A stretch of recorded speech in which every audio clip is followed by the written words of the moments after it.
ಎಲ್ಲರಿಗೂ ನಮಸ್ಕಾರ. ಇವತ್ತು ನಾನು ನಿಮಗೆ ಟೊಮೆಟೊ ಸಾರು ಕಾಯಿ ಹಾಕಿ ಹೇಗೆ ಮಾಡೋದು ಅಂತ ತೋರಿಸ್ಕೊಡ್ತಾ ಇದ್ದೀನಿ. ಇವತ್ತಿನ ವಿಡಿಯೋ ಇಷ್ಟವಾದಲ್ಲಿ ಫ್ರೆಂಡ್ಸ್ ಆ್ಯಂಡ್ ಫ್ಯಾಮಿಲಿಗೆ ಶೇರ್ ಮಾಡ್ಕೊ ಸಪೋರ್ಟ್ ಮಾಡಿ. ಸೊ ಬನ್ನಿ ಇದನ್ನು ಹೇಗೆ ಮಾಡೋದು ಅಂತ ನೋಡೋಣ. ಈಗ ಇಲ್ಲಿ ಒಂದು ಮಿಕ್ಸಿ ಜಾರಿಗೆ ಒಂದು ಸ್ವಲ್ಪ ತೆಂಗಿನ ತುರಿನ ಹಾಕ್ಕೊಳ್ಳಿ, ಒಂದು 4ರಿಂದ 5 ಸ್ಪೂನು, ಒಂದು ಅರ್ಧ ಈರುಳ್ಳಿ, ಬೇಯಿಸಿರೋ ಅಂಥ ಟೊಮೆಟೊ ಹಣ್ಣಿಗೆ 2 ಕೆಂಪು ಮೆಣಸು ಹಾಕಿ ಬೇಯಿಸ್ಕೊಂಡಿದ್ದೀನಿ. ಒಂದು 2 ವಿಸಿಲ್ನ ಕೂಗಿಸ್ಕೊಂಡಿದ್ದೀನಿ. ಇದಕ್ಕೆ ಉಪ್ಪು ಮತ್ತು ಅರಿಶಿನ ಹಾಕಿ 2 ವಿಸಿಲ್ ಹಾಕಿ ಬೇಯಿಸ್ಕೊಂಡಿದ್ದೀನಿ ಟೊಮೆಟೊನ. ಈಗ ಮಿಕ್ಸಿ ಜಾರಿಗೆ ಹಾಕಿ ಇದನ್ನು ಫುಲ್ ಪೇಸ್ಟ್ ಮಾಡ್ಕೊಳ್ಬೇಕು. ಸೊ ನೋಡಿ, ನಾನು ಪೇಸ್ಟ್ ಮಾಡ್ಕೊಳ್ತಾ ಇದ್ದೀನಿ. ಆಲ್ರೆಡಿ 2 ರೌಂಡು ಪೇಸ್ಟ್ ಮಾಡ್ಕೊಂಡಿದ್ದೀನಿ. ದೊಡ್ಡ ಮಿಕ್ಸಿ ಇದ್ದರೆ ಒಮ್ಮೆನೇ ಹಾಕಿ ನೀವು. ಫಸ್ಟಿಗೆ ಟೊಮೆಟೊ, ಆಮೇಲೆ ತೆಂಗಿನಕಾಯಿ ಅದೆಲ್ಲ ಹಾಕಿ ರುಬ್ಕೊಂಡಿದ್ದೀನಿ. ಈಗ ಒಂದು ಪಾತ್ರೆಗೆ ಎಣ್ಣೆ ಹಾಕ್ಕೊಳ್ಳಿ. ಎಣ್ಣೆ ಹಾಕಿದ್ಮೇಲೆ ಸಾಸಿವೆ, ಜೀರಿಗೆ, ಶುಂಠಿ, ಬೆಳ್ಳುಳ್ಳಿ, ಹಾಗೆಯೇ ಅರ್ಧ ನೀರುಳ್ಳಿ ರುಬ್ಲಿಕ್ಕೆ ಹಾಕಿದ್ದೀನಿ, ಅರ್ಧ ನೀರುಳ್ಳಿ ಫ್ರೈಗೆ ಹಾಕಿದ್ದೀನಿ. ಈಗ ಇದಕ್ಕೆ ಸ್ವಲ್ಪ ಜೀರಿಗೆ ಪುಡಿ, ಹಾಗೆಯೇ ಸ್ವಲ್ಪ ಕೊತ್ತಂಬರಿ ಪುಡಿ, ಅರಿಶಿನ, ಉಪ್ಪು ಇಷ್ಟನ್ನು ಸೇರಿಸ್ಕೊಂಡಿದ್ದೀನಿ. ಬೇರೆ ಏನು ಹಾಕಲಿಕ್ಕಿಲ್ಲ, ಇಷ್ಟನ್ನೇ ಹಾಕ್ಕೊಂಡಿದ್ದೀನಿ. ನೀವು ಸಾರಿ ಮಾಡೋದ್ರ ಮೇಲೆ ಡಿಪೆಂಡ್ ಆಗುತ್ತೆ ಮಸಾಲೆ ಎಲ್ಲ ಹಾಕ್ಕೊಳ್ಳೋದು. ನಂತರ ನಾನು ಮಿಕ್ಸಿನಲ್ಲಿ ಏನು ಟೊಮೆಟೊ, ಕೆಂಪು ಮೆಣಸು ಎಲ್ಲ ರುಬ್ಕೊಂಡಿದ್ದೆ ಅದನ್ನು ಇದಕ್ಕೆ ಸೇರಿಸ್ಕೊಳ್ತಾ ಇದ್ದೀನಿ. ಸೊ ಇದನ್ನು ಒಂದ್ಸರಿ ಚೆನ್ನಾಗಿ ಮಿಕ್ಸ್ ಮಾಡ್ಕೊಳ್ಳಿ. ಈ ಟೈಮ್ನಲ್ಲಿ ನಿಮಗೆ ಉಪ್ಪೇನಾದರೂ ಬೇಕಿದ್ದರೆ ಹಾಕ್ಕೊಳ್ಳಿ. ಹಾಗೆ ಸಾರು ತುಂಬ ತೆಳು ದಪ್ಪ ಎಲ್ಲ ನೋಡ್ಕೊಂಡ್ಬಿಟ್ಟು ನೀವು ನೀರನ್ನ ಸೇರಿಸ್ಕೊಳ್ಳಿ. ನಾನು ತುಂಬ ದಪ್ಪ ಅಲ್ಲ ತೆಳು ಅಲ್ಲ ಹಾಗೆ ನೀರು ಹಾಕ್ಕೊಂಡು ಸ್ವಲ್ಪ ಕೊತ್ತಂಬರಿ ಸೊಪ್ಪಿದ್ರೂ ಹಾಕ್ಕೊಳ್ಬೋದು. ನಾನಿಲ್ಲಿ ಕರಿಬೇವನ್ನ ಹಾಕ್ಕೊಂಡು ಒಂದ್ಸರಿ ಮಿಕ್ಸ್ ಮಾಡ್ಕೊಳ್ತಾ ಇದ್ದೀನಿ. ಇದು ಚೆನ್ನಾಗಿ ಕುದಿಬೇಕು.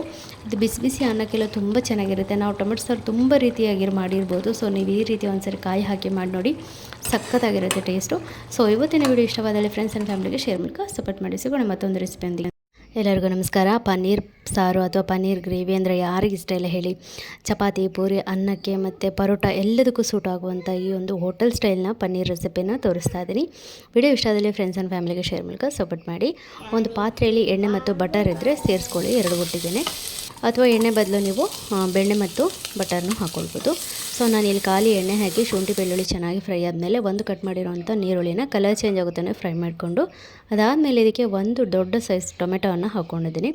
ಎಣ್ಣೆನಲ್ಲೇ ಫ್ರೈ ಮಾಡ್ಕೊಂಡಿದ್ದೀನಿ. ಸ್ವಲ್ಪ ಇದಕ್ಕೆ ಎಣ್ಣೆ ಜಾಸ್ತಿ, ಎಣ್ಣೆನಲ್ಲೇ ಇದು ಫ್ರೈ ಆಗಬೇಕು. 1/4 ಸ್ಪೂನಷ್ಟು ಜೀರಿಗೆ, 1/4 ಸ್ಪೂನಷ್ಟು ಖಾರದ ಪುಡಿ, 1 ಸ್ಪೂನಷ್ಟು ಕೊತ್ತಂಬರಿ ಪುಡಿ, ಹಾಗೆಯೇ ಸ್ವಲ್ಪ ಅರಿಶಿನ, ಸ್ವಲ್ಪ ಉಪ್ಪನ್ನು ಸೇರಿಸ್ಕೊಳ್ತಾ ಇದ್ದೀನಿ ಫ್ರೈ ಮಾಡಲಿಕ್ಕೆ. ಇಷ್ಟನ್ನು ಸ್ವಲ್ಪ ಚೆನ್ನಾಗಿ ಫ್ರೈ ಮಾಡ್ಕೊಳ್ಳಿ. ಈಗ ನೆನೆಸಿಟ್ಟಿರೋವಂಥ ಗೋಡಂಬಿನ ಹಾಕ್ಕೊಂಡಿದ್ದೀನಿ. ಗೋಡಂಬಿನ ನೆನೆಸಿ ಹಾಕಿರೋದ್ರಿಂದ ಬೇಗ ಪೇಸ್ಟ್ ಆಗುತ್ತೆ ಮತ್ತು ಟೇಸ್ಟ್ ಕೂಡ ಡಿಫ್ರೆಂಟ್ ಆಗಿರುತ್ತೆ. ಈಗ ಒಂದ್ಸರಿ ಇದನ್ನು ಮುಚ್ಚಿ ಬೇಯಿಸ್ಕೊಳ್ಳೋಣ, ಆಗ ಮ್ಯಾಶ್ ಆಗುತ್ತೆ. ಇಲ್ಲಿ ಚಿಕನ್ ಮಸಾಲ, ಮ್ಯಾಗಿ ಮಸಾಲ, ಗರಂ ಮಸಾಲ 2ರಲ್ಲಿ ಯಾವುದಾದ್ರೂ ಹಾಕ್ಕೊಳ್ಬೋದು, 3ರಲ್ಲಿ. ನಾನು ಸ್ವಲ್ಪ ಚಿಕನ್ ಮಸಾಲ ಇತ್ತು ಅದನ್ನು ಹಾಕ್ಕೊಂಡಿದ್ದೀನಿ. ಈಗ ಇದಕ್ಕೆ ಸ್ವಲ್ಪ ನಾನು ನೀರನ್ನ ಸೇರಿಸ್ಕೊಳ್ತೀನಿ. ಯಾಕೆಂದರೆ ನೀರು ಹಾಕಿದಾಗ ಈ ಮಸಾಲ ಎಲ್ಲ ಚೆನ್ನಾಗಿ ಇದ್ರ ಜೊತೆ ಹೊಂದ್ಕೊಂಡು ನೀರುಳ್ಳಿ ಟೊಮೆಟೊ ಕೂಡ ಬೇಯುತ್ತೆ. ಈಗ ನೋಡಿ ಚೆನ್ನಾಗಿ ಬೆಂದು ಮೇಲ್ಗಡೆ ಎಣ್ಣೆ ಬಿಟ್ಕೊಂಡಿದೆ. ಈಗ ಇದನ್ನು ತಣ್ಣಗಾದ ಮೇಲೆ ರುಬ್ಬಿ ಪೇಸ್ಟ್ ಮಾಡ್ಕೊಳ್ಬೇಕು. ನಂತರ ಅದೇ ಪಾತ್ರೆಗೆ ಸ್ವಲ್ಪ ಎಣ್ಣೆಯನ್ನು ಸೇರಿಸ್ಕೊಂಡಿದ್ದೀನಿ. ಚಕ್ಕೆ, ಲವಂಗ, ಪಲಾವ್ ಎಲೆ ಹಾಕ್ಕೊಂಡಿದ್ದೀನಿ. ಒಂದು ಅರ್ಧ ನೀರುಳ್ಳಿ ಹಾಕ್ಕೊಂಡಿದ್ದೀನಿ. ಇದನ್ನು ಸ್ವಲ್ಪ ಫ್ರೈ ಮಾಡ್ಕೊಳ್ತೀನಿ. ನಾನು ಏನೆಲ್ಲ ಫ್ರೈ ಮಾಡಲಿಕ್ಕೆ ಹಾಕ್ಕೊಂಡಿದ್ದೆ ಅದನ್ನು ಇಲ್ಲಿ ಸ್ವಲ್ಪ ಸ್ವಲ್ಪ ಹಾಕ್ಕೊಳ್ತಾ ಇದ್ದೀನಿ. ಸ್ವಲ್ಪ ಚಿಕನ್ ಮಸಾಲ, ಸ್ವಲ್ಪ ಅರಿಶಿನ, ಸ್ವಲ್ಪ ಜೀರಿಗೆ ಪುಡಿ, ಸ್ವಲ್ಪ ಕೊತ್ತಂಬರಿ ಪುಡಿನ ಹಾಕ್ಕೊಳ್ತಾ ಇದ್ದೀನಿ. ಈಗ ಸ್ವಲ್ಪ ಮ್ಯಾಗಿ ಮಸಾಲ, ಚಿಕನ್ ಮಸಾಲೆ ಯಾವುದು ಕೂಡ ಹಾಕ್ಕೊಂಡು ಒಂದ್ಸರಿ ಚೆನ್ನಾಗಿ ಫ್ರೈ ಮಾಡ್ಕೊಳ್ಳಿ. ಅದಾದಮೇಲೆ ಮಿಕ್ಸಿನಲ್ಲಿ ರುಬ್ಬಿರುವಂಥ ಪೇಸ್ಟ್ ನೋಡಿ, ಇದನ್ನು ಹಾಕ್ಕೊಂಡು ಒಂದ್ಸರಿ ಚೆನ್ನಾಗಿ ಮಿಕ್ಸ್ ಮಾಡ್ಕೊಳ್ಳಿ. ಸ್ವಲ್ಪ ನೀರನ್ನ ಹಾಕ್ಕೊಂಡಿದ್ದೀನಿ. ಈಗ ರುಚಿಗೆ ತಕ್ಕಷ್ಟು ಉಪ್ಪನ್ನು ಸೇರಿಸ್ಕೊಂಡು ಒಂದ್ಸರಿ ಚೆನ್ನಾಗಿ ಮಿಕ್ಸ್ ಮಾಡಿಕೊಂಡು ಈಗ ಇದನ್ನು ಮುಚ್ಚಿ ಒಂದ್ಸರಿ ಕುದಿಸ್ಕೊಳ್ತೀನಿ. ಈಗ ನೋಡಿ ಚೆನ್ನಾಗಿ ಕುದ್ದಿದೆ, ನೋಡಿ ಎಷ್ಟು ಚೆನ್ನಾಗಿ ಕುದ್ದಿದೆ ಅಂತ. ಈಗ ನಾನು ಇದಕ್ಕೆ ಫ್ರೆಶ್ ಕ್ರೀಮ್ನ ಹಾಕ್ಕೊಳ್ತಾ ಇದ್ದೀನಿ. ಸಾಧಾರಣ ಒಂದು 1/4 ಕಪ್ ಆಗೋಷ್ಟು ಫ್ರೆಶ್ ಕ್ರೀಮ್ನ ಹಾಕ್ಕೊಂಡಿದ್ದೀನಿ.